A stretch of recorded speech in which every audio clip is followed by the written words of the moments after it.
रात का सन्नाटा था। गांव की गलियां सो चुकी थीं। हर घर में अंधेरा था, लेकिन सड़क के किनारे लगी एक स्ट्रीट लाइट अब भी जल रही थी।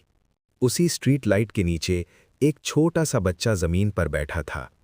नंगे पैर, पुराने कपड़े और हाथ में एक पुरानी सी किताब। उसके घर में बिजली नहीं थी, इसलिए हर रात वो यहीं आकर पढ़ता था।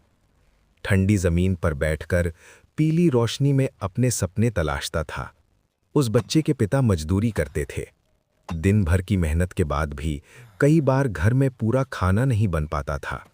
माँ चूल्हे के पास बैठकर कहती, बेटा आज थोड़ा कम खा लेना। बच्चा मुस्कुरा देता था और कहता, माँ मुझे भूख नहीं है। लेकिन सच ये था कि वो अपने सपनों को भूखा नहीं रहने देना चाहता था। गांव के कुछ लोग उसे देखकर हंसते थे। कोई कहता, अरे ये गरीब का बच्चा पढ़ लिख कर क्या करेगा। कोई मजाक उड़ाता, आखिर में तो मजदूर ही बनेगा।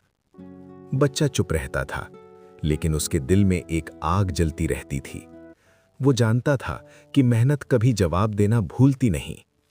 एक रात माँ ने देखा कि उसका बेटा फिर से स्ट्रीट लाइट के नीचे बैठा पढ़ रहा है। माँ की आंखों में आंसू आ गए।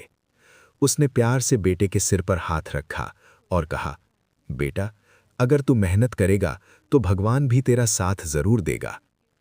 उस रात बच्चे ने अपने मन में ठान लिया, मैं रुकूंगा नहीं, हालात चाहे जैसे भी हों, मैं पढ़ूंगा जरूर। दिन बीतते गए, साल बदलते गए। स्ट्रीट लाइट वही रही, लेकिन किताबें बदलती रहीं।